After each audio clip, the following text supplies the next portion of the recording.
திருக்குறள் வகுப்பு இன்றைய அதிகாரம் உலகத்தமிழர் இல்லங்களில் திருக்குறள் வகுப்பு என்னும் நிகழ்வு சில ஆண்டுகளாக ஓடிக்கொண்டிருக்கிறது. இன்றைய நிறைவுபெறும் தருவாயில் இருக்கிறது. இன்றைய 20/12/2024 வெள்ளிக்கிழமை அதிகாரம் 133வது அதிகாரத்தில் 10 குறள்பாக்கள் நடத்துவதற்கு உரையாசிரியர்கள் ரெடியாக இருக்கிறார்கள். நன்றி.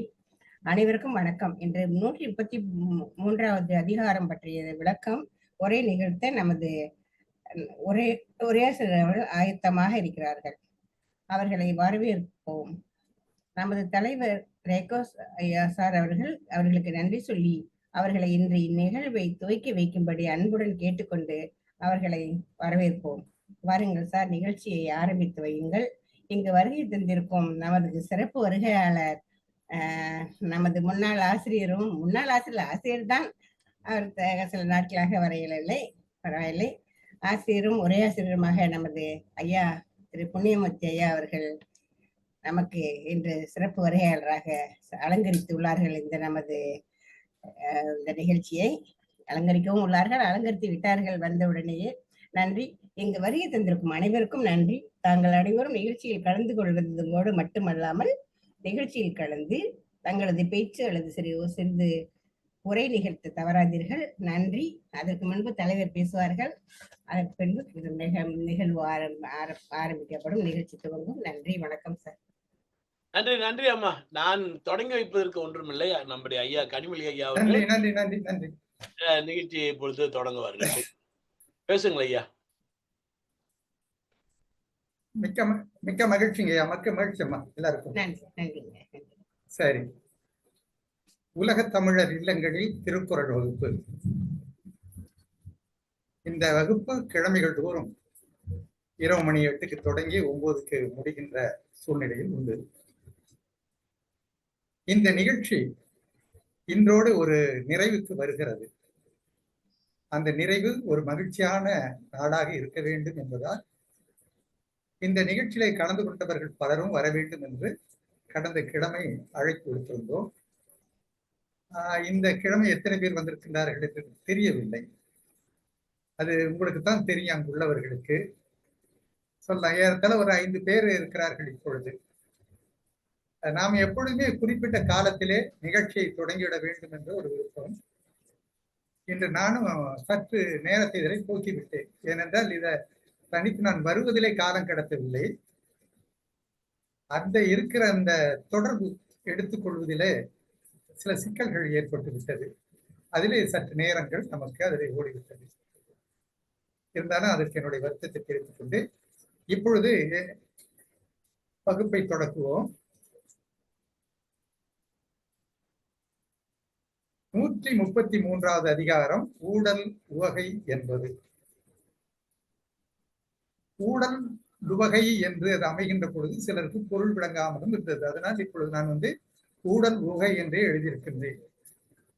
ஊடல் என்று சொன்னால் எல்லாருக்கும் தெரிந்த ஒன்று. தலைவன் ஊட ஏற்படுகின்ற பிணக்குகள், சிறு பிணக்கு. அந்த பிணக்கை பற்றி மீண்டும் இந்த அதிகாரத்திலே சொல்ல வருவார் திருவள்ளுவர் அவர்கள். அதை படிக்கும் போது தெரிந்து கொள்றோம். இந்த தோன்றுகின்ற பெரிய பிணக்கை பெரிதுபடுத்தாது நயமாக போக்கினால் அதன் விளைவு மகிழ்ச்சியாகும். உவகை என்பது மகிழ்ச்சி. ஆக ஊடலின் வகையே ஊடலிலே இருந்து நமக்கு கிட்டுவது மகிழ்ச்சி தான் என்ற உணர்வை திருவள்ளுவர் இந்த அதிகாரத்திலே நமக்கு எடுத்து வழங்குகின்றார்கள். இப்பொழுது நாம் முதல் திருக்குறளை பார்ப்போம். இல்லை தவறுக்கு ஆயினும், இல்லை தவறு அவருக்கு ஆயினும் ஊடுதல் வல்லது அவர் அழிக்குமாறே என்பது முதல் திருக்குறள் இந்த அதிகாரத்தில். அவருக்கு தவறு இல்லை ஆயினும் அப்படி நம்ம படிக்கிறோம். தவறு அவருக்கு இல்லை ஆயினும் ஊடுதல் வல்லது அவர் அழிக்குமாறே என்பது இந்த திருக்குறள் நமக்கு காட்டுவது. தலைவனிடத்தில் தவறு இல்லை என்றாலும் அவரோடு கூடுதல் செய்ய வேண்டும் என்று நமக்கு தலைவிக்கு தோழி சொல்வது போல ஒரு அமைப்பை இங்கே கொண்டு வந்திருக்கின்றார்கள். அவரோடு ஊறுவது அவர் அன்பை மிகுதியாக்க செய்வதற்கே ஆகும் என்று இந்த திருக்குறள் சொல்வது. அப்போ ஊடுதல் என்பது அன்பை மிகுதி செய்வதற்கு உரிய ஒன்று என்பது இந்த அதிகாரம் நமக்கு எடுத்து விளக்குகின்றது. அதனால தவறு கண்டுதான் ஊடுதல் என்பது இல்லை, இது எல்லாருக்கும் தெரிந்த ஒன்று. ஒவ்வொரு தலைவன் தலைவியான இணைவருக்குள்ளே எந்த ஒரு காரணமும் இல்லாமலேயே அவர்களுக்குள்ள பிணக்குகள் ஏற்படுவது இயல்பாகும். அதுல எந்த ஒரு மாற்றமும் இல்லை, அது இயல்பாக இருக்கும். தவறு இருந்தால்தான் ஊடுவது என்பதில்லை. தவறு பல பல வகையில இருக்கிறது, நடக்கின்ற தவறுகள். தவறு இல்லை என்று சொன்னாலும் ஊட வேண்டும். அதுதான் இருவருடைய அன்பை மிகுதி செய்வதாக இருக்கும்.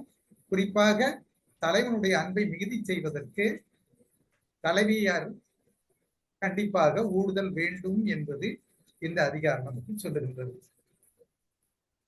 அந்த ஊடுதலை பற்றி 2வது அதிகாரத்தில் அதன் விளக்கத்தையும் திருவள்ளுவர் எடுத்து காட்டுகின்றார்கள். ஊழலில் தோன்றும் சிறு துணி நல்லளி வாடினும் பாடுபெறும். ஊழலால் தலைவர் சிறிது துன்பம் அடைந்தாலும், துணி என்று சொல்லுவது துன்பத்தை குறிக்கும். சிறு துன்பம் ஏற்படுத்தின்றாலும், ஆனால் அப்படிப்பட்ட அந்த ஊழல் தொடர்கின்ற பொழுது பிறகு அது நன்மையே நமக்கு வழங்கும், அவருக்கு கிடைக்கும் என்று இங்கே சொல்லுகின்றார்கள். ஊழலில் தோன்றும் சிறு துளி, சின்ன வருத்தம் வரும் ஊழல் கொள்ளுகின்ற பொழுது. நல்லளி வாடினும் பாடுபெறும். ஆக அது பின்னர் தலைவருக்கு பெரும் பயனையும் பெற்றுத்தரும் என்று இந்த திருக்குறள் நமக்கு சொல்லுகிறது. ஆக ஊழல் கொள்ளுகின்ற பொழுது துன்பம் வருவதற்கான வாய்ப்பு உண்டு. ஆக உண்மையாக அந்த ஊழல் நன்மையை கருதியதாக இருந்தால் அது சின்ன அளவுதான். ஆனால் அந்த நன்மையை கருதாது இப்பொழுது குடும்பங்களில் நடக்கிறது அல்லவா, ஒரு பெண் என்ன நினைக்கின்றாள் என்று பார்த்தால், இன்றைய நம்முடைய வாழ்க்கையில பார்க்கும்போது அந்த ஆண் தனக்கு அடங்கியவனாக இருக்க வேண்டும் என்றுதான் சில குடும்பங்களிலே, இன்னும் சொல்ல போனால் பல குடும்பங்களிலே காணப்படுகிறது. தொடக்க காலத்திலே ஆண்கள் இந்த பெண்களை தனக்கு அடங்கியவர்களாக இருக்க வேண்டும் என்பதற்கு இன்றைய காலகட்டத்திலே அதற்கு ஒரு பழிதீர்க்கும் நடக்கை போல இன்று பெண்களும் ஆண்களை அடக்கி ஆளுகின்ற நிலைகளுக்கு வந்து விடுகின்றார்கள். இது சிறுபான்மைதான், பெரும்பான்மை என்று சொல்வதற்கு இல்லை. அப்படி வருகின்ற பொழுது அந்த அடக்குமுறைகளுக்கு ஊழலை பயன்படுத்துகின்றார்கள். அந்த ஊழல் பயன்படுத்துகின்ற பொழுது அவர்கள் ஏற்ற அந்த பயன் கிடைக்கின்றதா, அவன் அடங்கி அவளுக்கு நன்மையை செய்கின்றானா என்று பார்த்தால் அது வேறு வேறு வகைகளிலே அவருக்கு பல்வகையான துன்பங்களை தருவதாக அமைந்து விடுகிறது. அது எப்படிப்பட்ட துன்பங்கள் என்று சொன்னால், மிக குறுகிய காலகட்டத்திலேயே இருவரும் பிணக்கம் கொண்டு பிரிந்து போகின்ற நிலைகளையும் உருவாக்கிவிடும். எதனால்? இந்த ஊடுதல், நன்மையை கருதாத ஊடுதல்னால் ஏற்படுகின்ற விளைவுகள் மிகப்பெரியது. 3வது திருக்குறளை பார்த்தோம். புலத்தளின் புத்தேல் நாடு உண்டோ, நிலத்தோடு நீரினை தந்தார் அகத்து. நிலத்தோடு நீர் சேர்ந்திருப்பது போன்று என்னோடு கலந்திருக்கின்ற காதலரிடம் ஊடி பெற்ற இன்பம் இருக்கின்றதே, அது வேறு ஒரு உலகத்தில். புத்தேல் என்று உலக சொல்லுவது புதிய நாடு என்று சொல்லுவார்கள். அதுபோல மற்ற நாடுகளை சொல்லலாம். இங்கே மேலுலகத்தை காட்டுவதாக இது அமையாது. அதை நாம் இங்கே அதிகமாக விளக்க வேண்டிய தேவையும் இருக்காது. புதிய நாடுக்கு தான் புத்தேல் நாடு என்று சொல்லுவார்கள். புதிதாக நாம் சென்று காணுகின்ற இடங்கள், அது புதிய நாடு. ஏனென்றால் நம் நாடுகளில் நாம் நிறைய பார்த்து விட்டோம். இந்த நாட்டிலே கணவன் மனைவியுடைய வாழ்க்கையிலே ஏற்படுகின்ற இன்பங்களையும் நாம் காணுகின்றோம். அதே போல வெளிநாடுகள்ல வேறு வகையில இன்பம் இருக்கிறதா என்று பார்த்தால் அந்த வெளிநாடுகளில் கூட இந்த இன்பத்தை அதாவது இங்கே கூடுதல் மூலம் ஒரு ஆணும் பெண்ணும் மகிழ்ச்சியாக சேர்ந்து வாழ்கின்ற இன்பத்தை அந்த வெளி உலகத்தில் கூட நம்மால் பார்க்க முடியாது என்று இந்த தலைவி அவர்கள் கூறுகின்றார்கள். தலைவிக்கு கூறுவது போன்ற இந்த 3வது திருக்குறள் அமைந்திருக்கின்றது. 4வது திருக்குறளை பார்ப்போம். புள்ளி விடா புலவியுள் தோன்றுமென் உள்ளம் உடைக்கும் படை. அதாவது புள்ளுதல் என்றால் சேர்தல், இணைத்தல், அணைத்தல் என்ற பொருள் எல்லாம் தெரியும். புலவி என்பது ஊடுதலை காட்டும். அதாவது சேர வேண்டியது சேராமல் இருப்பதுதான் புலவியுள். அந்த சேராமல் இருப்பதில் தோன்றுகின்ற உள்ளம் உடைக்கும் படை. கணவரை விடாது அணைத்திருக்கும் ஊடலின் உள்ளே என் மன உறுதியை உடைக்கின்ற படைக்கலன் உருவாகிறது. கணவனை விடாது அணைத்திருக்கும் அந்த ஊடல், அதன் உள்ளே, அந்த ஊடலின் உள்ளே என்ன இருக்கிறதுனா, நானும் மன உறுதியை விட்டு அவரை போய் சேர்க்க வேண்டும் என்ற ஒரு உணர்வை அது எனக்கு உருவாக்குறதே ஒழிய, கணவனை பிரிந்து வாழ வேண்டும், அது பிரிந்திருக்க வேண்டும், அவனோடு சண்டை போட வேண்டும் என்ற நிலை எனக்கு இல்லை. என் மன உறுதியை அது உடைக்கின்ற ஒரு படையாக இருக்கிறது. அப்படிப்பட்ட வலிமை அவருடைய ஊடலில் அவரிடத்திலே காணப்படுகின்ற பொறுமை. இவள் ஊடுகின்ற பொழுது தலைவன் பொறுமையாக இருப்பது. இந்த அதிகாரங்கள் அனைத்திலுமே இந்த புலவியை கொண்டு வந்து சேர்க்கின்ற பொழுது, நாம் கடந்த முறையே அந்த 2 அதிகாரங்கள் அதை படித்தோம். சேர்க்கின்ற பொழுது தலைவனுடைய பொறுமை, அந்த பொறுமையால் அவன் பொறுத்து போகின்ற தன்மைகள், இந்த பெண்களுடைய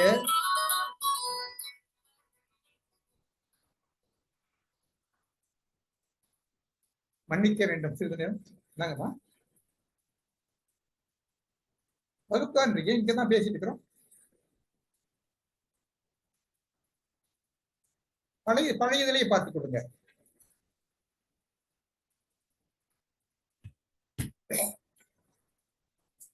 மன்னிக்க வேண்டும், சரியில்லை. கணவரை விடாது அணைத்திருக்கின்ற ஊழலின் உள்ளே என் மன உறுதியை உடைக்கின்ற படைக்கலன் இருக்கிறது, உருவாகிறது என்று சொல்லுகின்ற பொழுது, உள்ளம் உடைக்கும் படை. இந்த உள்ளம் என்பது ஊக்கத்தை குறிக்கின்ற மன உறுதியை இங்கே திருவள்ளுவர் எடுத்து காட்டுகின்றார்கள். உள்ளம் உடைமை பொருளுடைமை நில்லாது நீங்கிவிடும் என்று இன்னொரு திருக்குறளை அதை திருவள்ளுவர் எடுத்து காட்டுவார்கள். அதாவது உள்ளம் உடைமை உள்ளத்திலே உறுதி கொண்டு வாழ்வதுதான் நான் உண்மையிலே ஊக்கத்தை பெறுவதற்கான உடைமை என்று சொல்லுகிறார்கள். மற்ற உடைமைகள் எல்லாம் நமக்கு உடைமைகள் அல்ல என்று சொல்லுகிறார்கள்.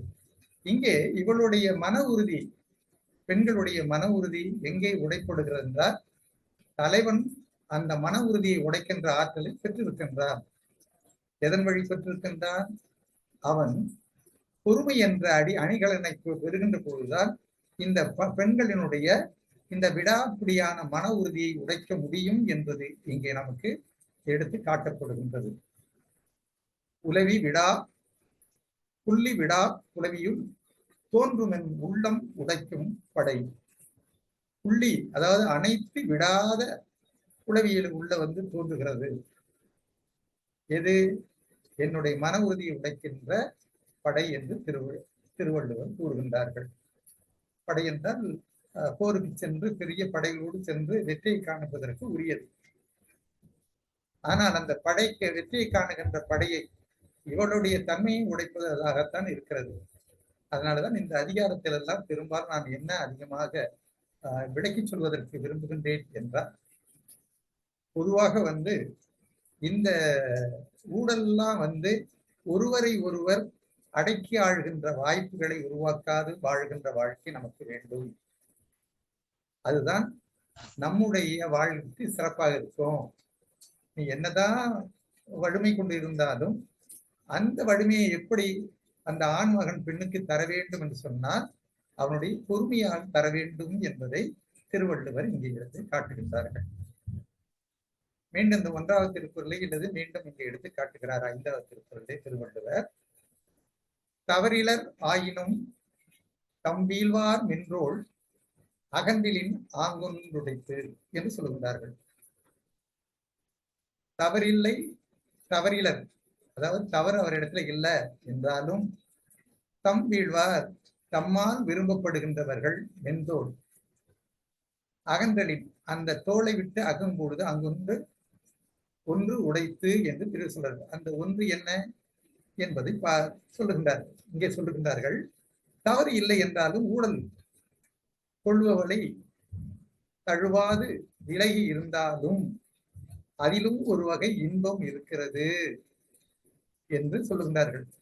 ஊழல் உள்ளவளை விரும்பி விட்டால், அவளை அணைத்துக் கொண்டால், அவளுடைய இந்த ஊழலால் தோன்றுகின்ற இன்பம் இல்லாது போய்விடும்.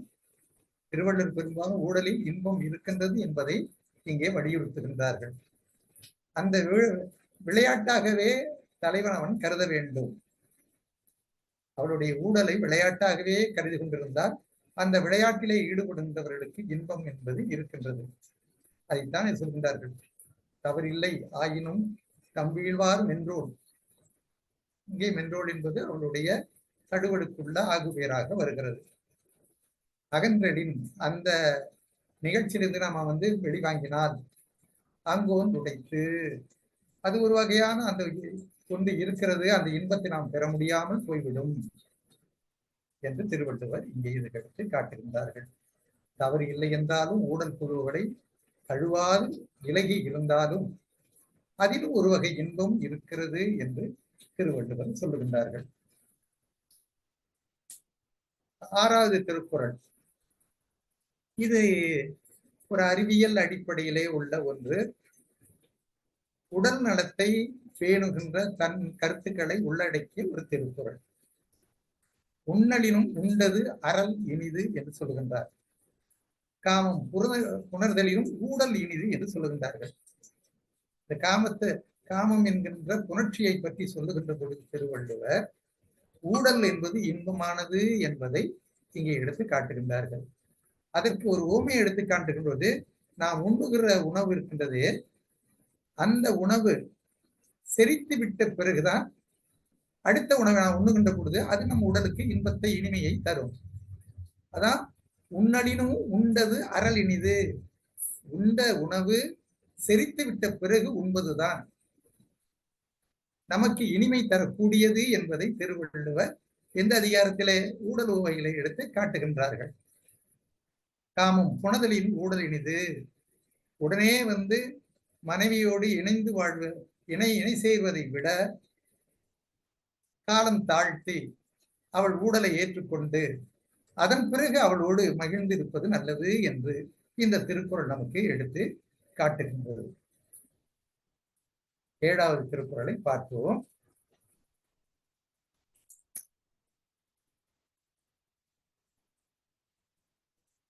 ஊழலில் தோற்றவர் வென்றார். இது அடிக்கடி பலரும் இப்பொழுது அதிகமாக எல்லாருக்கும் பழக்கப்பட்டு போன ஒரு திருக்குறளாக அமைந்தது. ஊழலில் தோற்றவர் வென்றார், அது மன்னும் கூடலில் காணப்படும். ஊழல் விட்ட பிறகு இதுதான் வாழ்க்கையில மிக முகாமையாக பிரிவுகள், தோல்விகள் அல்லது போராட்டங்கள் எல்லாம் நிகழ்வதற்கு என்ன காரணம்னா, யார் முதலில் தோற்பது, யார் விட்டு கொடுக்கிறது என்ற ஒரு நிலையில் தான் நம்மிடையே இருக்கிறது.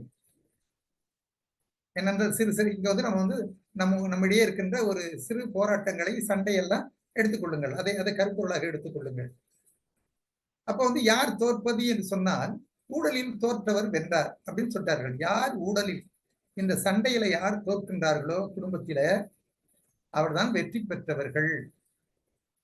அதை எப்படி தெரிந்து கொள்வதற்கு கீழே சொல்ற, அது மன்னும் கூடலில் காணப்படும்.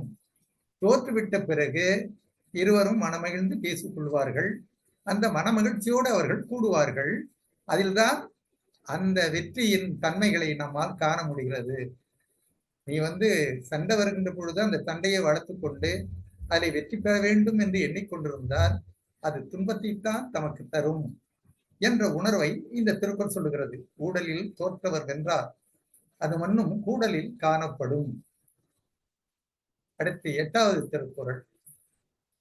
ஊடி பெருகுவோம் கொல்லோம், முதல் வியற்ப கூடலின் தோன்றிய உப்பு. ஆக ஊடுதல் மூலம் நாம் பெற வேண்டும் நம்முடைய இன்பத்தை என்பதுதான்.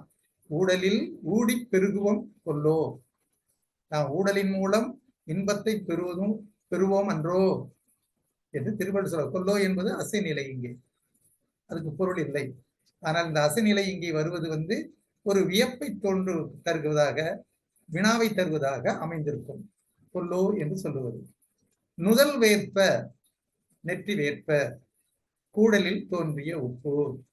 சரி, இது நாம் அதிகமாக விளக்குவதற்கான வாய்ப்பு குறைவு.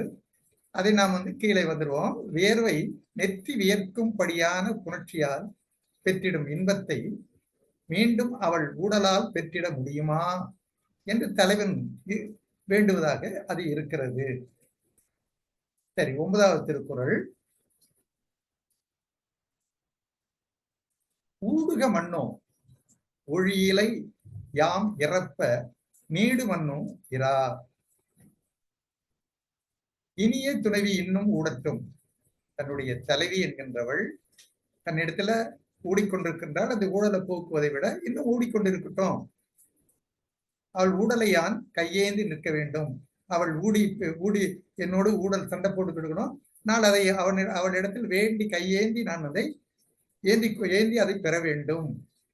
இந்த இரவு நேரம் நீண்டு செல்லட்டும். அதான் நீடுக மண்ணோ இரா. இரா என்றால் இரவு. இரவு நேரம் நீண்டு செல்லட்டும். அவளோடு அவள் போடுகிற சண்டையை நான் விரும்பி ஏற்க வேண்டும், கையேந்தி பெற வேண்டும் என்று திருவள்ளுவர் சொல்லுகின்றார்கள். இந்த ஊடுதல் என்பது சிறு சண்டையாகத்தான் இருக்கும் என்பது அல்ல, பெரிய சண்டையாகவும் இருக்கும். அது வளர்ந்துட்டான். இந்த சின்னதுதான் ஒரு துளித்தான் பல துளிகளை கொண்டு வருகின்ற வெள்ளமாக மாறுவது போல இந்த ஊடல் சிறிதாக இருந்தாலும் அதை வளர்த்து விட்டால் அது பெரிதாக வந்துவிடும் என்பதையும் இந்த திருக்குறளை நாம் நுட்பமாக தெரிந்து கொள்ளலாம். 30வது திருக்குறளை பார்ப்போம். அதாவது மன்னிக்க வேண்டும், 10வது திருக்குறள்ல 1330வது திருக்குறள். இது இறுதி திருக்குறள்.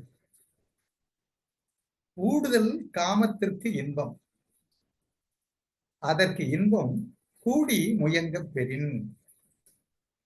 இப்போ கணவனும் மனைவியும் இணை சேர்ந்து வாழுவதற்கு ஒரு இன்பம் எது என்று கேட்டால் ஊடுதல் தான் என்று திருவள்ளுவர் இங்கு சொல்கின்றார்கள். ஊடுதல் காமத்திற்கு இன்பம். இது குறித்து நாம் 2-3 கிழமைகளுக்கு முன்னே ஒரு விளக்கம் கொடுத்திருக்கின்றோம். அந்த விளக்கத்தை நான் மீண்டும் சொல்ல வேண்டாம். இதெல்லாம் ஓரளவு உங்களுக்கு தெரிந்த ஒன்றாக இருக்கும். ஆக ஊடலுக்கு காலத்தை நீட்டுகின்ற பொழுதுதான் அந்த இன்பம் என்பது நமக்கு கிடைக்கின்ற வாய்ப்பு இருக்கிறது. காலத்தை நீட்டாமல் விரைவை காட்டுகின்ற பொழுது அந்த இன்பம் அங்கே சோர்ந்து விடுகிறது என்பதுதான் அடிப்படை. அதனாலதான் திருவள்ளுவர் சொல்லுவார்கள், ஒரு கடந்த முறை நாம சொல்லுகின்ற பொழுது சொல்லும்போது, மலரினும் மெல்லியது காமம், சிலர் அதன் செவ்வி தலைப்படுவர் சொன்னார்கள்.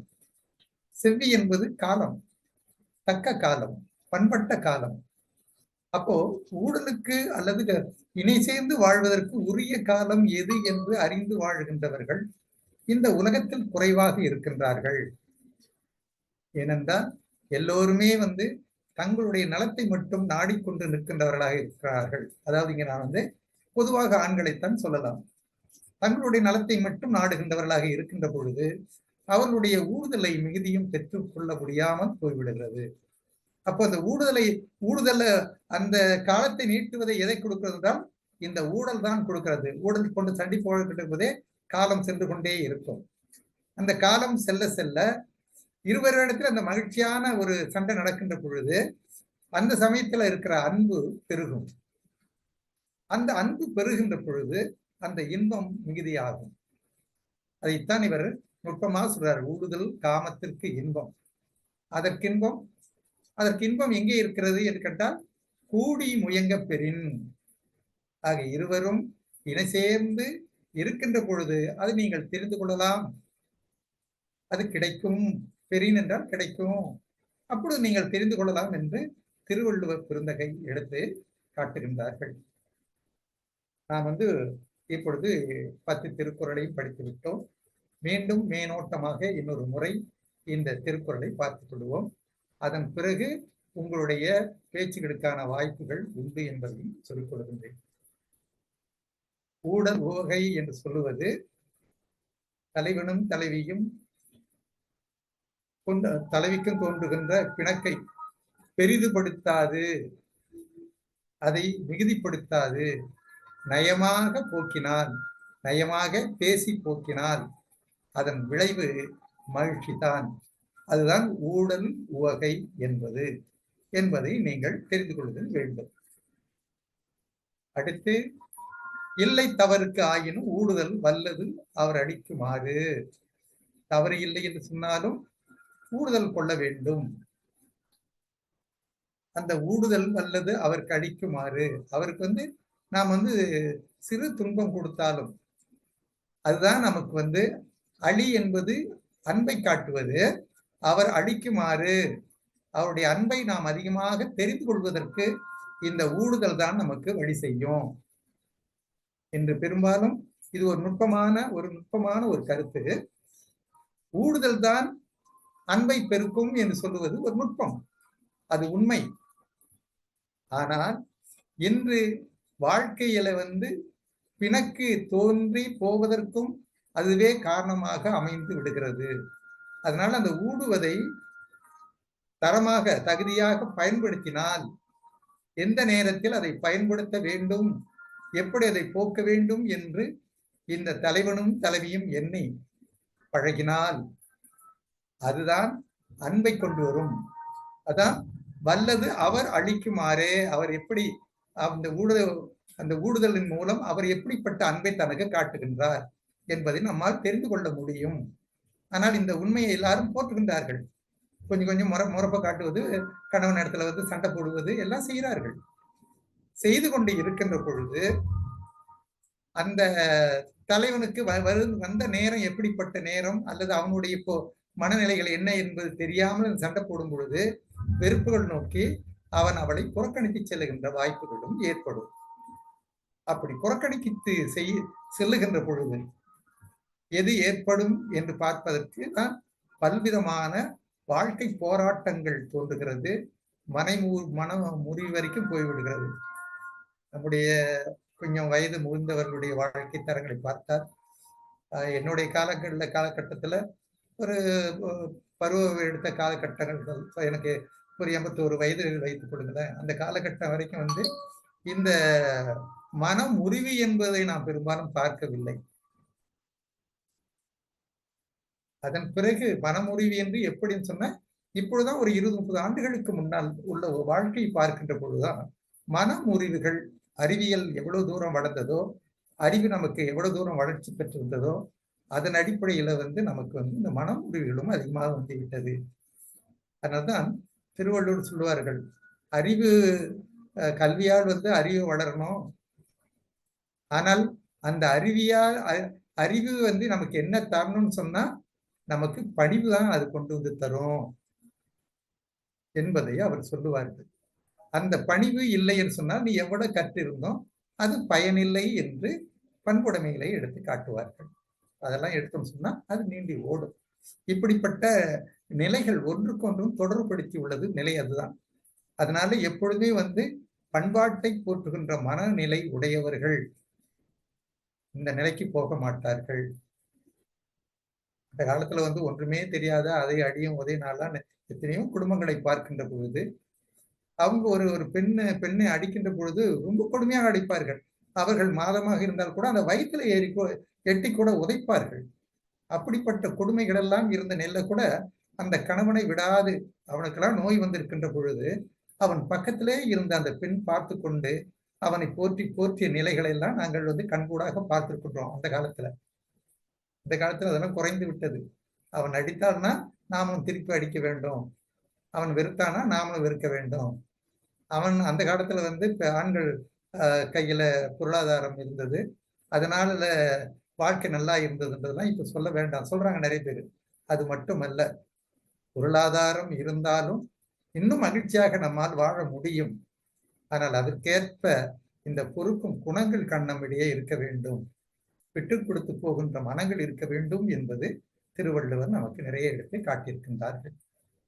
சரி, ஊடலில் தோன்றும் சிறு துணி துணி நல்லடி பாடினும் பாடு பெறும். ஊடலால் தலைவர் சிறிது துன்பம் அடைந்தாலும் அது பின்னர் தலைவர் பெரும் பயனே. நல்லலி, நல்ல அன்பு, நல்ல இரக்கம். அலி என்பதற்கு இப்ப அன்பையும் சொல்லலாம், இரக்கத்தையும் சொல்லலாம். அந்த அன்பையும் இரக்கத்தையும் கொடுக்க இரக்கம் இருக்கு. அதனாலதான் என் அன்புக்கு இரக்கம் என்பது குழந்தை என்று திருவள்ளுவர் சொல்வார்கள். அன்பு யாரிடத்தில் இருக்கிறதோ அவரிடத்தில் கண்டிப்பாக இரக்கம் இருக்கிறது. ஆனால் அந்த குழந்தையை வளர்க்கத்தான் நமக்கு தெரியவில்லை. ஒரு ஆண் இடத்துல பெண் இறக்கப்படுவதும் பெண்ணிடத்துல ஆண் இறக்கப்படுவதும் இருந்தால்தான் அந்த வாழ்க்கை நன்றாக இருக்கும். அப்படி இல்லைன்னா வாழ்க்கை நன்றாக இருப்பதற்கான வாய்ப்பில்லை. அன்பு என்பது அறிவோடு இயங்கவில்லை என்று சொன்னால் அந்த அன்பும் நமக்கு துன்பத்தையே தருவதாகவே அமைந்துவிடும். 3வது திருக்குறளை பார்ப்போம். புலத்தலின் புத்தேல் நாடும் உண்டோ, நிலத்தொடு நீர் இணைந்தனையார் அகத்து தன்னார் அகத்து. நிலத்தோடு நீர் சேர்ந்திருப்பது போன்றது. என்னோடு கலந்திருக்கும் காதலிடம் ஊடிப்பெறும் இன்பம் அது வேறு எங்கும் கிடையாது. அதுதான் அந்த எந்த நாடுகளிலும் எந்த ஊர்களிலும் கிடைக்காது புத்தியல் நாடுகள் என்பதற்கு நாம் அங்கே போட்டிருப்பது. சரி, அதனால கணவனோடு இணைந்து வாழ்வதில் இருக்கிற இன்பம் வேறு எங்குமே கிடைக்காது என்று பெண்கள் இதுவரையிலும் அந்த எண்ணங்கள் உள்ளவர்களாகத்தான் இருக்கின்றார்கள். ஒரு சிலதுதான் மாற்றங்களை பெற்றிருக்கிறது. அது பெருகாமல் இருப்பதற்கு இந்த உலகத்தில் அறிஞர்கள் பாடுபட வேண்டும். பெண்களை பக்குவப்படுத்துவதற்கு எல்லாரும் தொடக்க காலத்திலே பெண்களுக்காக அவர்களுடைய விடுதலைக்காக போராடினார்கள். அந்த போராட்டத்தின் விளைவு திருவள்ளுவரும் சொன்னார், பெண்ணின் பெருந்தக்க யாவளவோ என்று 2000 ஆண்டுகளுக்கு முன்பே வினா தொடுத்தார் தான். எல்லாருமே சொன்னார்கள் தான். ஆனால் இப்பொழுது நிலையில பெண்களை மனங்களை பக்குவப்படுத்துவதற்கு செய்ய வேண்டிய தொண்டு மிகுதியும் இருக்கின்றது என்பதையும் நாம் ஒவ்வொருவரும் உணர வேண்டும். புள்ளி விடா புலவியில் தோன்றுமென் உள்ளம் உடைக்கும் படை. ஆக விடாது கணவனை அணைத்திருக்கின்ற அந்த ஊடலில் இந்த மன உறுதி உடைக்கும் படைக்களம் உருவாக்குறது. அவனோடு இணைந்திருக்க வேண்டும் என்று அதை மட்டும் நான் நினைத்துக் கொண்டு இருக்கின்ற பொழுது என்னிடத்துல என்ன இருக்கின்றது, என்னிடத்தில் கொண்டிருக்கிற மன உறுதியும் அங்கே உடைபடுகிறது என்று தலைவி சொல்கின்றார்கள். அந்த மன உறுதி கண்டிப்பாக அவளுக்கு தொடர்வதற்கான வாய்ப்பு இல்லை. ஏனென்றால் அவள் அவனை தனக்கு இணங்கி நடப்பதற்கு சொல்ல வேண்டும் என்ற ஒரு மன உறுதி அங்கே அவளுக்கு இருக்கிறது. அந்த மன உறுதியை தொடர்ந்து இருக்க வேண்டும் என்று எந்த ஒரு பெண்ணும் நினைத்து கொண்டு இருக்கக்கூடாது. அப்படி நினைத்து கொண்டு இருந்தால் அது அவளுக்கு தோல்வியை உருவாக்கிவிடும் என்பதை நாம் உணர வேண்டும். அதனால அந்த படைக்கலனாக இருக்கும்போது தான் அப்படிப்பட்டது இல்லாம என் கணவனை நான் விடாது போய் அணைத்துக் கொள்கின்றேன் என்று சொல்ற அந்த உணர்வு நமக்கு வர வேண்டும். புள்ளி விடா புலவியுள் அந்த உணர்வுகள் நமக்கு அமைய வேண்டும். 5 தவறிலர் ஆயினும் தம்பீழ்வார் மென்றோர் அகன்றலின் ஆங்கோன் உடைத்து. தவறில்லை ஆயினும் தம்பீழ்வார் என்னால் விரும்பப்படுகின்றவர்கள் மென்றோல், அதாவது இங்கே தலைவன் கூற்றாக இது அமைந்திருக்கின்றது. ஏனென்றால் மென்றோல் என்று ஒன்று சொன்னா அது பெண்களை பார்த்து சொல்வதாகத்தான் பெரும்பாலும் அமைந்திருக்கும். மென்மையான தோல், இவனுக்கு வன்மையான தோள்கள் இருக்கும். அகன்றலின் அந்த தோலை விட்டு அகன்றலை ஆங்குன்றுடைத்து, அவளை அது தவறில்லை ஆயினும் தம்பீழ்வார் மென்றோள் அகன்றலின் ஆங்கோன் உடைத்து என்று சொன்னால் அந்த இன்பம் அங்குதான் இருக்கிறது, அவளுடைய இணைந்து சேர்ந்து வாழ்கின்ற பொழுதுதான் இருக்கிறது என்று சொல்வார்கள். இதை ஆழப்படுத்துதல் வேண்டாம். சரி, அடுத்து உண்ணலினும் உடையது அறல் இனிது. சாப்பிட்றதை விட சாப்பிட்ட உணவு செரிக்க வேண்டும். இது புறத்துறையிலே இருக்கின்ற ஒரு செய்தியாக இருக்கிறது. திருவள்ளுவர் மருந்தென்ற அதிகாரத்திலே இதை பற்றி நிறைய நமக்கு எடுத்து சொல்லியிருக்கின்றார்கள். அதை பொருட்பாடிலே சொன்னதை இங்கே மீண்டும் காமத்துப்பாடிலே எடுத்து காட்டுகின்றார்கள். அந்த கருத்து ஏன் சொல்லுகிறார்கள்? உண்ணலினும் உண்டது அருள் இனிது. அந்த சாப்பிட்டது செரிக்கணும். அந்த செரித்திட்ட பிறகுதான் மீண்டும் உண்டால் அது உடலுக்கு பயனாக இருக்கின்ற அந்த பயன் நமக்கு இனிமையை வாழ்வுக்கு தரும் என்று சொல்லுகின்றார்கள். காமம் புணதலின் ஊடல் இனிது. காமம் கொண்டு செயற்கையை விட நாம் கொள்ளுகின்ற ஊடல் இனிமையானது. அந்த ஊடல் இருந்தால்தான் இந்த இன்பம் நமக்கு வரும். இதை நான் பல முறை சொல்லியாச்சு, கடந்த முறையும் நான் சொல்லியிருக்கின்றேன். அந்த ஊடல் என்பது ஒருவனுடைய, சுருக்கமாக சொல்ல போனால், பெண்களுடைய உடல் உணர்வுகளை மென்மை சமப்படுத்துகின்ற நிலை அப்பொழுதுதான் ஏற்படும் என்பதுதான் இந்த ஊடலின் நிலை. அதனால்தான் திருவள்ளுவர் சொல்றார்கள், அந்த ஊடல் இனிது என்று நமக்கு இங்கே சொல்கிறார்கள். பெண்கள் ஊடினால் அந்த ஊடலிலே ஆண்களுக்கு இன்பம் கிடைக்கும் என்பதை நாம் உணர்தல் வேண்டும். சரி, அடுத்து ஊடலில் தோற்றவர் வென்றார். இது கடந்த முறை கொஞ்சம் வேகமாக சொல்லிட்டோம். ஊடல்ல தோற்க வேண்டும். போராட்டம் விட்டால் யார் தோற்பது என்ற கேள்வியே இருக்கக்கூடாது. நன்றாக எண்ணி பாருங்கள், எவ்வளவு பெரிய வாழ்வியல் உண்மை இது. அது 2000 ஆண்டுகளுக்கு முன்பு திருவள்ளுவர் இந்த குடும்பத்தினர்களுக்கு எடுத்து சொல்லி வைத்திருக்கிறார்கள், ஆணுக்கும் பெண்ணுக்கும். ஊடலா, தோற்று விடுங்கள். ஆனால் இன்னும் சொல்ல ரொம்ப நுட்பமாக இந்த திருக்குறளை ஆராய்ந்து பார்த்தா யாருக்கு சொல்லிக்கிறாருன்னா ஆண்களுக்கு தான் இதை சொல்லியிருக்கிறாரு. ஊடல்ல நீ முதல்ல தோத்து போக வேண்டிய அவருதான். அந்த ஊடலை வளர்க்காமல் அந்த ஊடலை தோற்று விட்டால் அவருக்கு இன்பம் கிடைக்கும். ஊடலில் தோற்றவர் வென்றார் இருவருக்கும் சொல்வது போல அமைந்தாலும் இதனுடைய பகுதி பெரும்பாலும் அது மண்ணும் கூடலில் காணப்படும். ஊடல்ல தோற்று போய்விடு, பெண்ணுக்கு தோற்று விட்டால் அந்த தோற்று விட்ட பிறகு உனக்கு எங்கே இன்பம் கிடைக்கும் என்று கேட்கிற கேள்வி ஒரு பெரிய கேள்வியாக இருந்துட முடியாது. ஆக அங்க இருவருக்குள்ள இன்பம் என்பது தோற்று போகின்ற பொழுதுதான் கிடைக்கும் என்பது ஒரு வாழ்வியல் உண்மை. ஊடி பெருகுவோம் கொல்லோம் முதல் வியற்ப கூடலின் தோன்றி ஒப்பு. ஊடுவதால் நாம் அந்த இன்பத்தை பெற முடியும் என்பதை சற்று விளக்கியிருக்கின்றார்கள். சரி, அடுத்து 9வது திருக்குறளை பார்ப்போம்.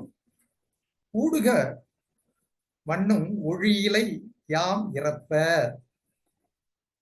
ஊடுக மண்ணும் ஒளியிலை யாம் இறப்ப. ஒளியிலை என்பது பெண்ணுக்கு, தலைவிக்கு உள்ள பண்பு பெயர். ஒளி வீசுகின்ற நெற்றிய உடையவள், அழகுமிக்க நெற்றிய உடையவள். அவளை நான் கெஞ்சி கொண்டு இருக்க இந்த இரவு நேரம் நீண்டு செல்லட்டும் என்று திருவள்ளுவர் சொல்லுகின்றார்கள். ஊடுக, அவள் ஊடிக்கொண்டே இருக்கட்டும். இங்கே தலைவன் சொல்லுவதாக இது அமைகின்றது. இனிய துணைவி இன்னும் ஊடட்டும், அவள் ஊடலை யான் கையேந்தி நிற்க இரவு இன்னும் நீண்டு செல்லட்டும் என்று தலைவன் சொல்லுகின்றார்கள். இதுல நாம் எதை எடுத்துக்கொள்ளலாம் என்று பார்த்தால், அவள் எவ்வளவு வரைக்கும் ஊடிக்கொண்டிருக்கின்றோம். அவளிடத்தில் போராட்டம் நடக்க வேண்டாம். அவளிடத்தில் கையேந்தி நிற்பதை போல் நீ அந்த ஊடலை, அந்த அவளுடைய போராட்டத்தை ஏற்றுக்கொள். அந்த கையேந்தி நிற்கின்ற பொழுது உனக்கு கண்டிப்பாக பொருளுக்கு அதுக்குள்ள பயன் கிடைக்கும். அது நீண்டு செல்லட்டும், இரவு நீண்டு செல்லட்டும் என்று ஆணுக்கு திருவள்ளுவர் சொல்லுகின்றார்கள். திருக்குறளை முடிக்கின்ற பொழுது இங்கே திருவள்ளுவர் வருகின்றார்கள். அதனால ஊடல் நீண்டு செல்லட்டும் என்று சொல்கின்றார்கள். மீண்டும் அதைத்தான் இங்கே திருவள்ளுவர் 10வது திருக்குறளை விளக்குகின்றார்கள். ஊடுதல் காமத்திற்கு இன்பம் ஒரு தொடர் முடிகிறது.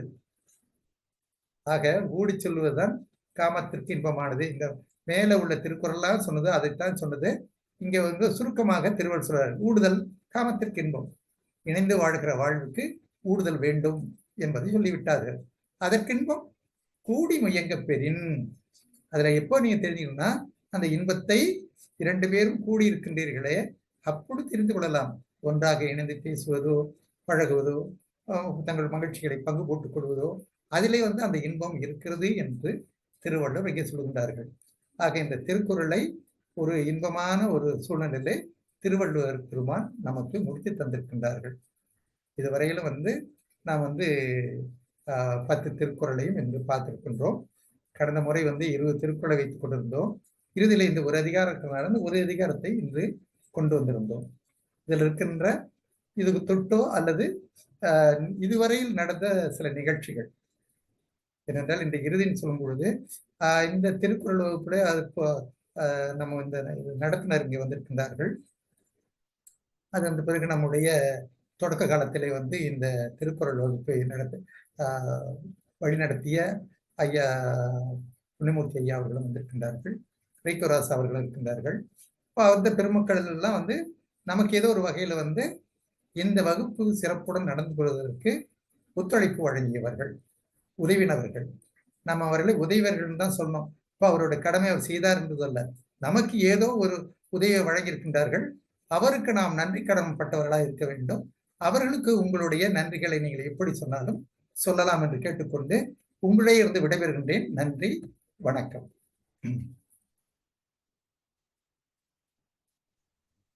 நன்றி, வணக்கம்.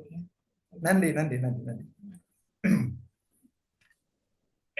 அடுத்து இனி தலைவர் அவர்கள், ஆசிரியர், மேற்பார்வையாளர்கள் பேசலாம்.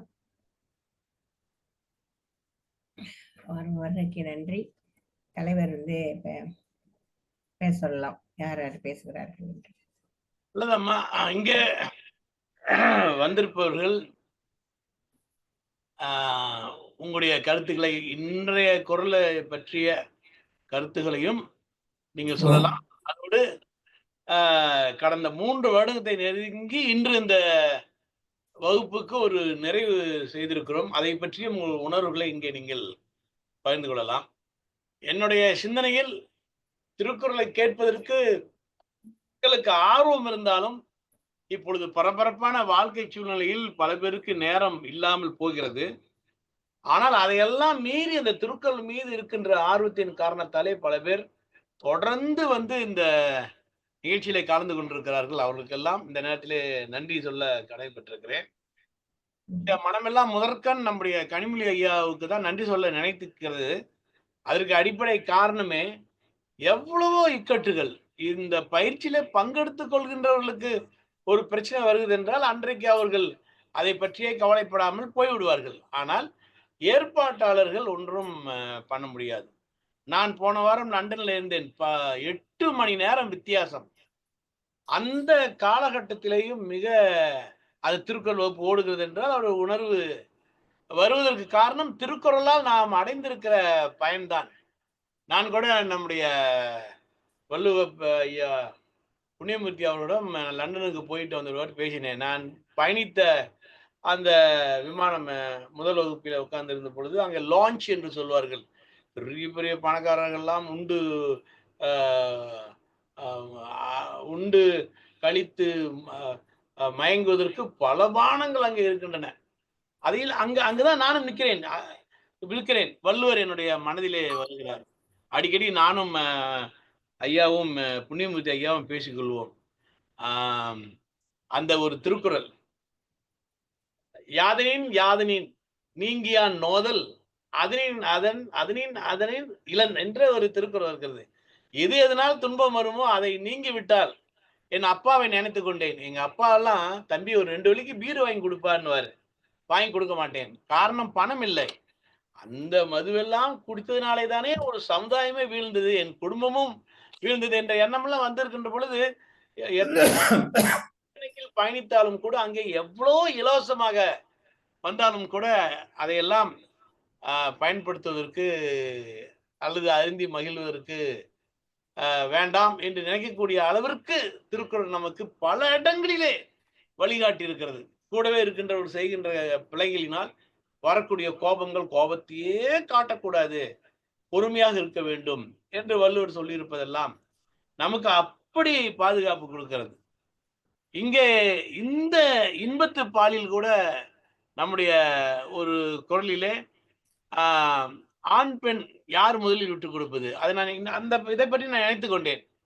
இது இல்லற வாழ்க்கையில் மட்டுமல்ல, நட்பிலே கூட சில நேரத்திலே மனமாச்சரியங்கள், கருத்து வேறுபாடுகள்லாம் வரும்.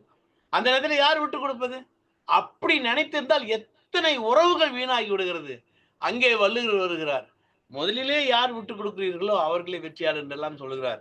ஆகவே அப்படிப்பட்ட மிகச்சிறந்த இந்த திருக்குறள் வகுப்பை மக்களுக்கு நடத்த வேண்டும் என்று கடந்த 3 வருடங்களாக இதை தொடர்ந்து நடத்தி மக்கள் பெரிய அளவிலே வரவில்லை என்றால் நாம் மாபெரும் வெற்றியாளர்களாக இருக்கிறோம்.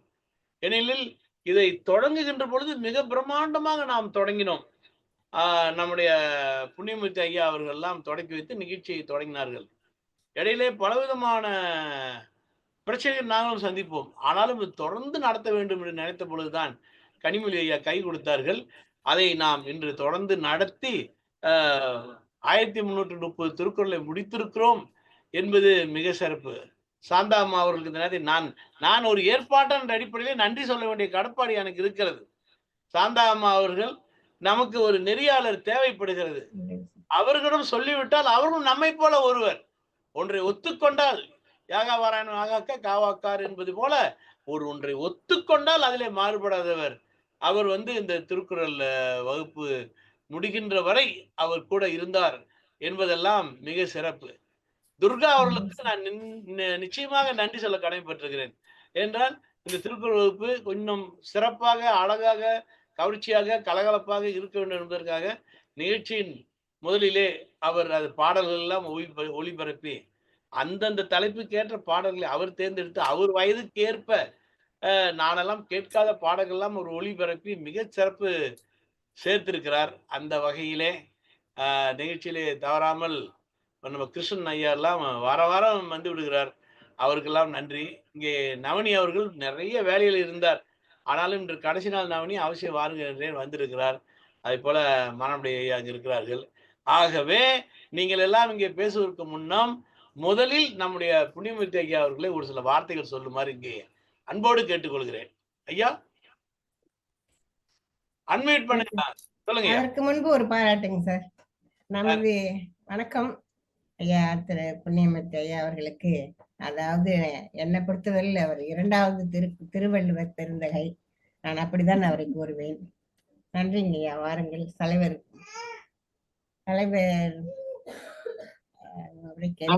அவர்களுக்கு உதவி செய்து வந்து பேசுவோம். நன்றி. வாருங்க சார். அனைவருக்கும் என்னுடைய அன்பு வணக்கம். நன்றி.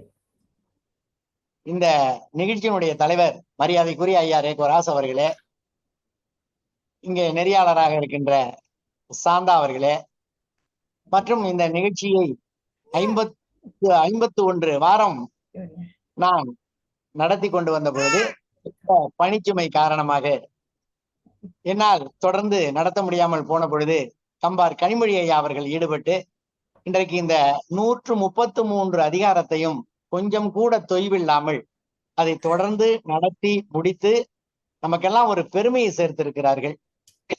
ஐயா ரேகோ ராசு அவர்களை பற்றி நான் சொல்ல வேண்டும் என்றால், அவருக்கு இருக்கின்ற அந்த பணிச்சுமைகளில் இதையெல்லாம் எப்படி செய்கிறார் என்பது எனக்கு ஒரு மிகுந்த வியப்பினை கொடுக்கும். இதோடு மட்டுமல்ல, ஞாயிறு பேச்சு என்ற ஒரு தலைப்பிலே 5 ஆண்டு காலமாக ஒரு தொடர் நிகழ்ச்சிகளை நடத்தி வருது. அது உங்களில் பலருக்கும் தெரிந்திருக்கும்.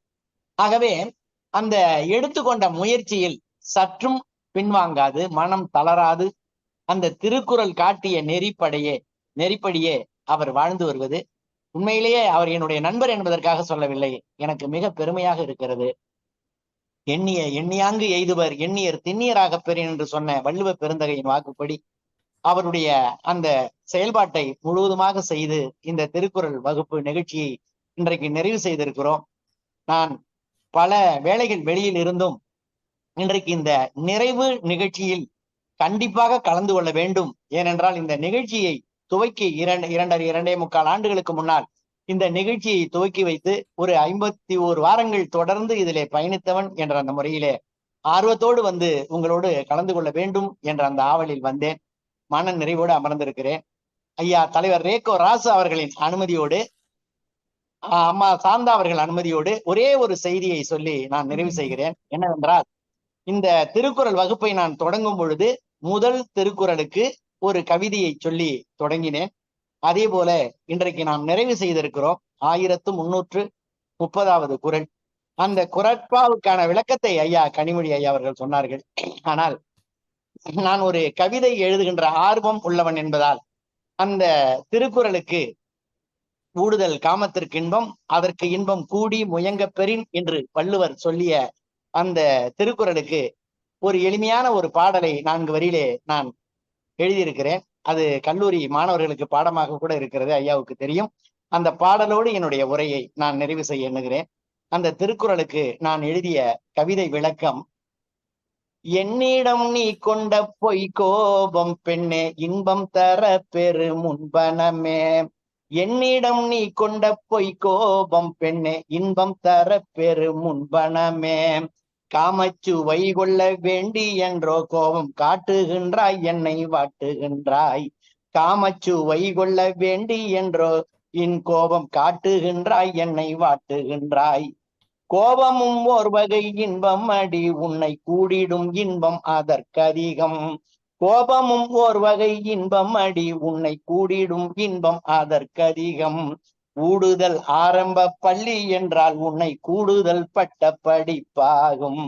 ஊடுதல் ஆரம்ப பள்ளி என்றால் உன்னை கூடுதல் பட்ட படிப்பாகும் என்ற அந்த கவிதையை வள்ளுவனுக்கும் உங்களுக்கும் காணிக்கையாக்கி இந்த நிகழ்ச்சியிலே நிறைவு பகுதியிலே கலந்து கொள்ள எனக்கு வாய்ப்பளித்த உங்கள் அனைவருக்கும் என்னுடைய அன்பார்ந்த நன்றியினை சொல்லி, என்றும் குரல் வழி நடப்போம், குரலை படிப்போம், வாழ்க்கையில் உயர்வோம் உயர்வோம் என்று உங்கள் அனைவரையும் நெஞ்சார வாழ்த்தி விடைபெறுகிறேன். நன்றி, வணக்கம்.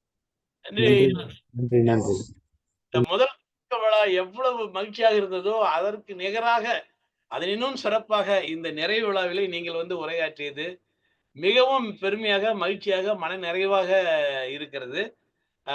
நம்முடைய ஆசிரியர் ஐயா அவர்கள் பிறகு சில வார்த்தைகள் சொல்வதற்கு முன்னம் சிவகாசி நவனி அவர்கள் ஒரு சில வார்த்தைகளை சொல்லுமாறு இங்கே கேட்டுக்கொள்கிறேன். நன்றி சார். ஐயா வணக்கம். வணக்கம் புனிவர்த்தி ஐயா, வணக்கம். ரொம்ப சிறப்பா இருந்தது உங்க கவிதை. ரொம்ப மகிழ்ச்சிங்கய்யா, ரொம்ப மகிழ்ச்சி. ஆந்தாம்மா வணக்கம். கனிமொழி ஐயா, கம்பர் கனிமொழி ஐயா, உண்மையிலேயே ஆச்சரியமா இருக்குது. அதாவது ரேகோ சாருடைய ஒரு முயற்சி, அந்த முயற்சிக்கு புண்ணியமூர்த்தி ஐயாவும் கம்பார் கனிமொழி ஐயாவும் அந்த திருக்குறள் பாடத்தை மக்களுக்கு சொல்லி கொடுத்த விதம் ரொம்ப அருமை. எப்பவுமே ஒரு விஷயத்த பாதியில விட்டுட்டு போற ஆட்கள் இல்லை யாருமே.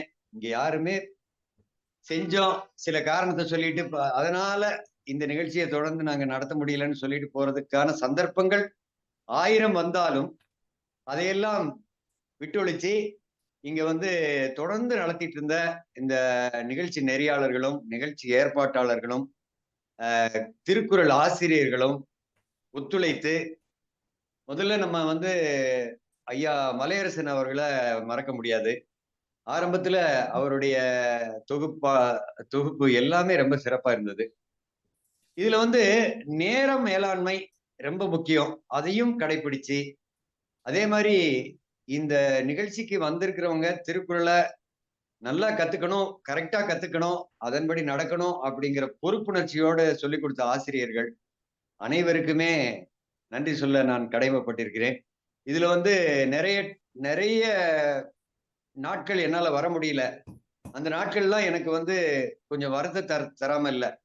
என்னடா இன்னைக்கு திருக்குறள் வகுப்பை விட்டுட்டோமே, மிஸ் பண்ணிட்டோமே, டிராவல்ல இருக்கமே, ஒரு பொருத்தமில்லாத சூழ்நிலையில இருக்கிறோமே அப்படின்னு வருந்தியது உண்டு. எது எப்படி இருந்தாலும் இந்த திருக்குறள் மக்களுக்கு போய் சேர வேண்டும் என்ற அந்த உணர்வுள்ள பல பேரில் நானும் ஒருத்தன் என்ற பெருமை எனக்கு இருக்குது. நானும் கூப்பிட்டு நிறைய பேர் இந்த நிகழ்ச்சியில பல முறை வந்திருக்கிறாங்க. அதுவும் எனக்கு ஒரு பெருமையா இருக்குது. அது மட்டும் இல்ல, இந்த குழு எப்படிப்பட்ட குழு?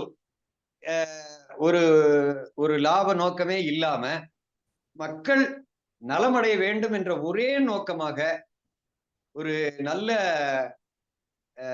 செய்யுள்களை மக்களுக்கு விளக்கமாக சொல்லி, வள்ளுவரினுடைய நோக்கம் என்னவோ அதே நோக்கத்தோடு செயல்பட்ட எல்லா குழுவினர் அனைவருக்குமே, பாடுபட்ட அனைவருக்குமே என்னுடைய நன்றியை தெரிவித்துக் கொள்கிறேன். நன்றி, வணக்கம். வணக்கம். சிறப்பு நவனி. இந்த திருக்குறள் வகுப்பும் இந்த ஞாயிறு பேச்சும் பல பேர்களை பேச்சாளர்களாக உருவாக்கி இருக்கிறது. நிச்சயமாக இதில் நீங்களும் ஒரு ஒரு காலத்தில் உங்கள் தமிழ் இன்று எந்த அளவுக்கு வென்றிருக்கிறது பாருங்கள். ஆக உங்களுக்கு என்னுடைய பாராட்டுக்கள். நம்முடைய நன்றி நன்றி. கிருஷ்ணன் ஐயா, சுருக்கமாக ஒரு சில வார்த்தைகள் சொல்லுங்கள்.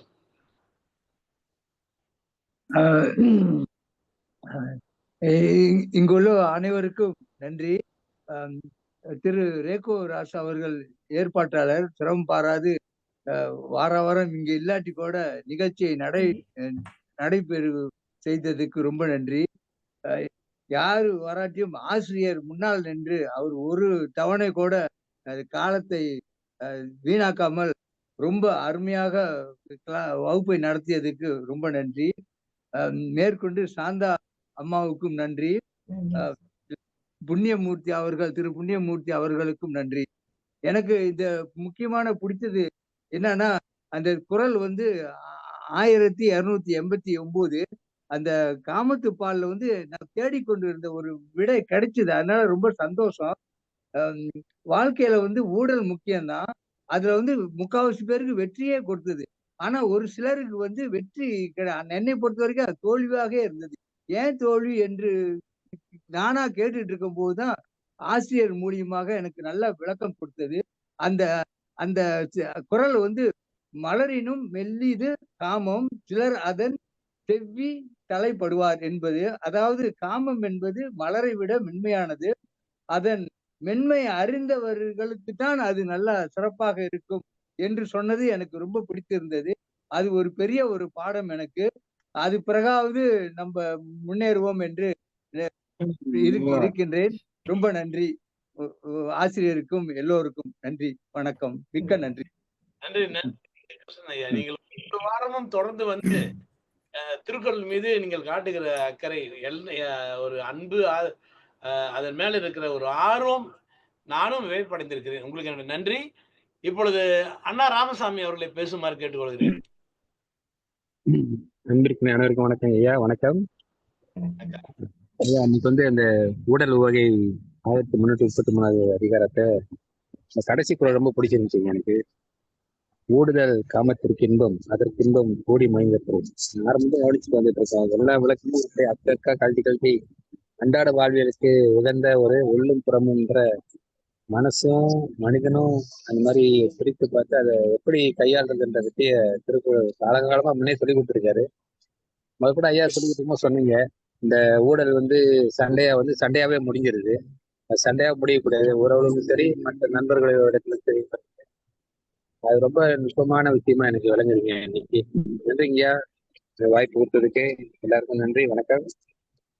நல்லது நல்லது ஐயா. இந்த நேரத்திலே நம்ம ஆசிரியர்களை அழைப்பதற்கு முன்னம் ஒரு தகவல் உங்களுக்கு எல்லாம். வரக்கூடிய ஜனவரி 12ஆம் தேதி கடந்த 40 வருடங்களாக நான் நடத்தி வரக்கூடிய தொடங்குவோம் வாரி 2025 நிகழ்ச்சி கோலாலம்பூர்லே NCA ஹாலிலே 2 மணிலிருந்து 6 மணி வரை நடக்கிறது. அவசியம் எல்லோரும் வந்து கலந்து பயனடையுங்கள். மற்றபடி இங்கே வேற யாராவது பேச விரும்புகிறீங்களா? திரையில் பதிவிடுங்கள் சார் அந்த தொடங்கும் வரி நிகழ்ச்சியை. அது முன்பு ஒரு சிறிய கேள்வி, ஒரு கருத்து அல்லது ஒரு சொல். ரேணுகாதேவி அவர்கள் வந்துள்ளார்கள். அவர் பல பிஸிகளுக்கு இடையில் வந்திருக்கிறார்கள், பல பணி ஓய்வு இல்லாமல் வந்திருக்கிறார்கள். அவர்களை ஒரு வார்த்தைகள் பேச சொல்லுமாறு நான் கேட்டுக்கொள்கிறேன் சார். ஏனென்றால் அவர் எப்பொழுது நாம் அழைத்தாலும் உடனே வந்து விடுவார். 2 வாரங்களாக வர இயலவில்லை. நன்றி சார். பேசுங்களாமா ரேணுகாதேவி அம்மா, பேசுங்கள். வணக்கம் ஐயா. சான்றோர் வணக்கம்மா. பங்கேற்கிறது ரொம்ப சந்தோஷம். நான் முன்ன ஞாயிறு பேச்சில் அன்பு ஜோதி ஐயா அவர்கள் வந்து மகளிர் திருக்குறள் அதுக்கான லிங்க் அனுப்புவாங்க. அப்ப நிறைய பங்கேற்றேன். இப்ப வந்து சாந்தாம்மா தான் வந்து இந்த திருக்குறளுக்கான பயணத்துல அப்பப்ப எனக்கு லிங்க்கள் அனுப்பிட்டு இருந்தாங்க. முதல்ல வந்து இன்பத்து பால நிறையல் அப்படிங்கிற அதிகாரம் ஃபுல்லா ஐயா வாயாலதான். எனக்கு ஒரு 45 வயசு ஆகுது. ஐயா வாயாலதான் முத இன்பத்து பால நான் ஒருத்தர் சொல்லி கேட்கும் போது வந்துட்டு அவ்வளவு இனிமையா இருந்தது. அது வந்து அந்தரங்கமான விஷயம் கிடையாது, போதிக்கப்பட வேண்டிய விஷயம் அப்படிங்கறத அவர் வாயால கேட்டதுல எனக்கு ரொம்ப சந்தோஷம்.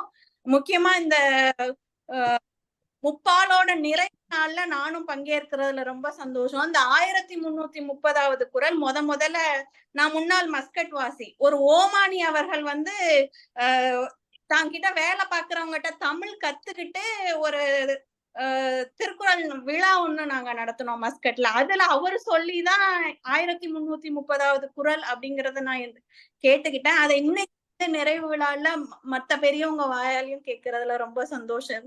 வாய்ப்புக்கு நன்றிங்கய்யா. வாழ்த்துக்கள்மா, நன்றிங்கம்மா வந்து கலந்துட்டதுக்கு. தொடர்ந்து நன்றிங்கம்மா. இரண்டாவது இந்த நிகழ்ச்சிகளுக்கெல்லாம் நிறைய பேர்களை அழையுங்கள். நீங்களும் பெருமைப்பட வேண்டும். என்னால் 10 பேரை அழைத்து வர முடிந்திருக்குது என்று அடுத்தடுத்து வர நிகழ்ச்சிகளில் உங்களுக்கு என் வாழ்த்து. இப்பொழுது நம்முடைய அன்பு தோழர் அருண் பிரபு அவர்களை பேசுமாறு கேட்டுக்கொள்கிறேன். அருண் பிரபுக்கு நான் நன்றி சொல்ல வேண்டும். ஏனென்றால் நான் இல்லாத பொழுதெல்லாம் நிகழ்ச்சி நெறியாளராக சாந்தாம்மா அவர்கள் எல்லாம் அழைத்து நிரந்தர நிகழ்ச்சி நெறியாளராக ஆகுவதற்கு முன்னும் எனக்கு கை கொடுப்பதே அருண் பிரபு அவர்கள் தான். அவர்கள் வந்திருக்கிறார்கள். அருண் பிரபு, கருத்துக்களை சொல்லுங்கள். எல்லோருக்கும் இனிய மாலை வணக்கங்கள். மாலை வணக்கம். வணக்கம் ஐயா, வணக்கம். உலக தமிழர் இல்லங்களில் திருக்குறள் வகுப்பு என்று தொடர்ச்சியாக 1330 குறள்களையும் விளக்கம் செய்ய சொல்ல நம் தன்னம்பிக்கை தளபதி திரு ரேகோ ராஜு அவர்களை கைதட்டி பாராட்டுகின்றேன். பல வேளைகள் அவர்களுக்கு தலைக்கு மேல் வேலை இருக்கிறது அருண் என்று சொல்வார்கள். இருந்தாலும் அந்த வெள்ளிக்கிழமை என்றால் இப்பொழுது அந்த திருக்குறளுக்கென்றே ஓரிரு மணி நேரம் ஒதுக்கி எல்லோரையும் வர வைப்பதற்கு அவர்கள் செய்யும் வேலை எனக்கு தெரியும். முதலில் நம் புண்ணியமூர்த்தி ஐயா தான் இதை நடத்துவதற்கு முதலில் தொடக்க விழா நடத்தினார்கள். தொடர்ச்சியாக 51 வாரங்கள் பல உதாரணத்துடன் நமக்கு மிக எளிமையாக பசுமரத்து ஆணி போல நம் மூளையில் பதியும்படி பல விளக்கங்களை அவர்கள் அளித்தார்கள். அதன் பிறகு நம் கனிமொழி ஐயா மிக சிறப்பாக 10 குறளையும் முதலில் விளக்கிவிட்டு அதன் பிறகு மறுபடியும் அந்த குறளில் உள்ள விளக்கங்களை எல்லாம் நமக்கு கொடுத்து மிக சிறப்பாக சொன்னார்கள். அவர்களுக்கும் என்னுடைய வாழ்த்துகள். கடந்த பல வாரங்களாக சாந்தாலட்சுமி அம்மா அவர்கள் நெறியாளர்களாக இதை சிறப்பாக நடத்தி வருகிறார்கள். துர்கா தேவிக்கும் நன்றி சொல்லிக் கொள்கிறேன். எனக்கும் இந்த திருக்குறள் நிகழ்ச்சியில் சில வாரங்களில் நெறியாளர் ஆக இருப்பதற்கு வாய்ப்பு கிடைத்தது. அதையெல்லாம் நினைத்து நிச்சயமாக பெருமைப்படுகிறேன். இந்த தொடர்ச்சியாக இந்த 2.5 ஆண்டுகள் இதை நடத்திய ஆதரவு தந்த அனைவருக்கும் நன்றி. ஒரு நவனி சார் சொன்னது போல ஏதோ வகுப்பு நடக்கிறது என்று இல்லாமல் அந்த பொறுப்புணர்ச்சியுடன் அதை முழுமையாக கற்று நமக்கு எல்லா விஷயங்களையும் சொல்லிக் கொடுத்த ஆசான்கள் இருவரையும் மறுபடியும் வாழ்க வளர்க என்று வாழ்த்துகிறேன். திரு ரேகோ ராஜ் சார் அவர்களும் ஞாயிறு பேச்சை 5 ஆண்டுகள் தொடர்ச்சியாக நடத்தி வருகிறார்கள். வாரம் ஒரு பேச்சாளரை தேடி கண்டுபிடிப்பது என்பது சாதாரண விஷயம் இல்லை. இருந்தாலும் அவர்கள் அதை தேடி நமக்கு ஒரு தன்முனைப்பு கொடுக்க வேண்டும் என்று சிறப்பாக செய்து கொண்டு வருகிறார்கள். அனைவருக்கும் நன்றி, வணக்கம். நன்றி சார். அருண் சார், உங்கள்கிட்ட ஒரு ஞாபகப்படுத்த நினைக்கிறேன், நீங்க மறந்துருப்பீங்களா தெரியாது. ஒரு திருக்குறள் நிகழ்வுல எனக்கு ரேகோ சார் அவர்கள், அம்மா சாந்தம்மா நீங்க நாளைக்கு கொஞ்சம் நெறியாளரா இருக்கணும், முடியுமா? முடியும் சார் சொல்லிட்டு மறுநாள் பார்த்தா வரல. நான் மறந்து போயிட்டேன், வேற ஒரு பணியில போயிட்டேன், வேற ஒரு அலுவலில் இருந்தனால. திடீர்னு ஓட்டமா ஓடி நான் ஜாயின் பண்ணும்போது நீங்க அதை நடத்தி வச்சீங்க. அதை நான் இன்னும் மறக்க முடியாதுங்க சார். நன்றிங்க சார். நன்றி நன்றி நன்றி அம்மா. இப்பொழுது நம்முடைய அன்பு சகோதரி துர்கா அவர்களை ஒரு சில வார்த்தைகள் சொல்லுமாறு கேட்டுள்ளேன். துர்கா இருக்கிறீர்களா? துர்காவின் பெயர் இருக்கிறது. வந்தாங்கம்மா சார், பார்த்தேன். சரி, பார்த்தேன். சரி, பழனி ஞானசேகர், ஏதாவது செய்திகள்? உங்கள் திருவாய் மலர்ந்து இல்லை இருக்கிறீர்கள், ஆனால் நீங்கள் பேச தயங்க இருக்கிறீர்கள். அதனாலே ஐயா முழுமையாக இப்பொழுது உங்கள் முழுமை உரையை கொஞ்சம் ஆற்றுங்கள் ஐயா. அதன் பிறகு நான் நன்றி உரையில் எல்லாம் கூறுகிறேன் சார். நன்றி.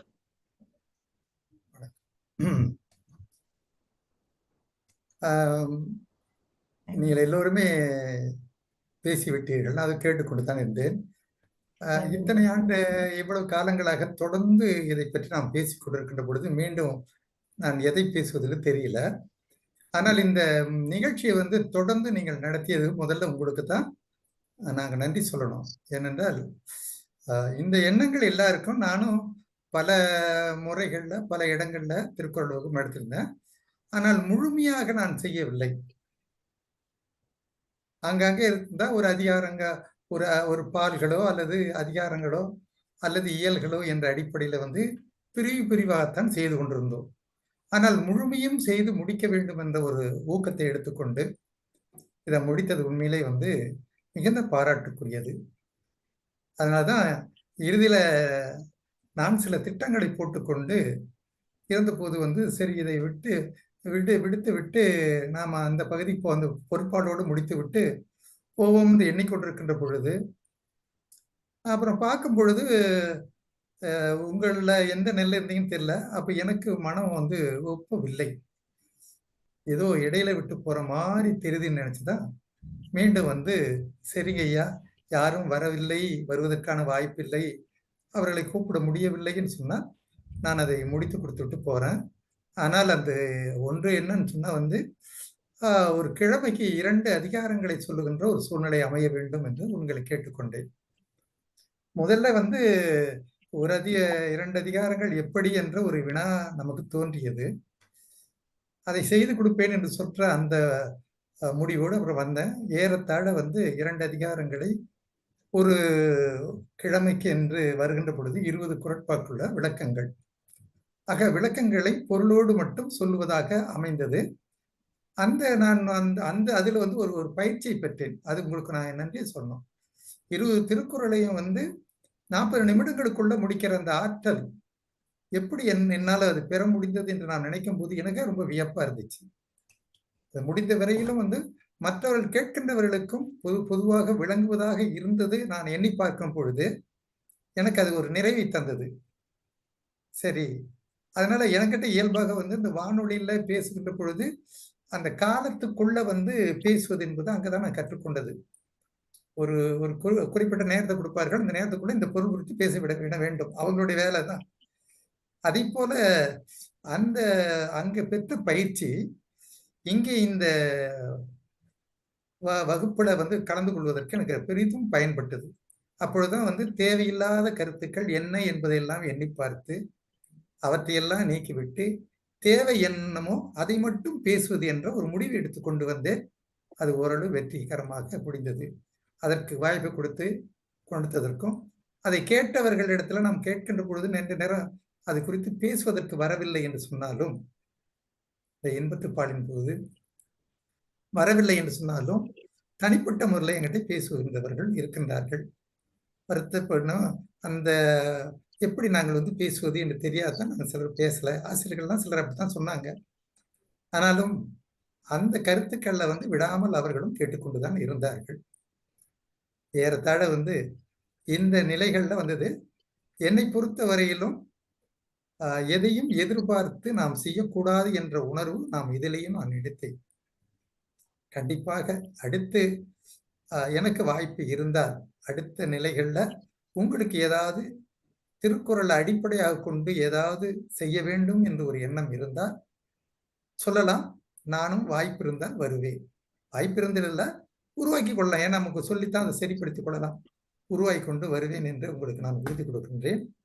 ஏனென்றால் நீங்கள் வந்து உங்களுடைய இந்த வகுப்பில் கலந்துகிட்ட பிறகு எனக்கு சில புதிய சிந்தனைகளும் வந்திருக்கிறது. புதிதாக அணுகுமுறைகளையும் நான் கற்றுக்கொண்டிருக்கின்றேன். அந்த புதிய அணுகுமுறைகள் எனக்கு ஒரு மனநிறைவை தந்ததாகவே இருந்தது. அதனால உங்களுக்கு நான் நன்றி கூறி வருங்காலத்துல வந்து இந்த நிகழ்ச்சிகள் உங்களிடையே வந்து தொடர வேண்டும். நல்ல பணிகள், அதன் மூலம் வந்து மேலும் பல பேச்சாளர்கள், பல விளக்க உரையாளர்கள் வருவார்கள். உங்களுக்கு ஏற்ற உதவிகளை செய்வார்கள் என்ற நம்பிக்கையோடு விடைபெறுகின்றேன். நன்றி, வணக்கம். நன்றி ஐயா. உங்களுக்கு நிறைய நன்றி சொல்ல வேண்டும். நன்றி வார்த்தைகளால் சொல்ல முடியாது.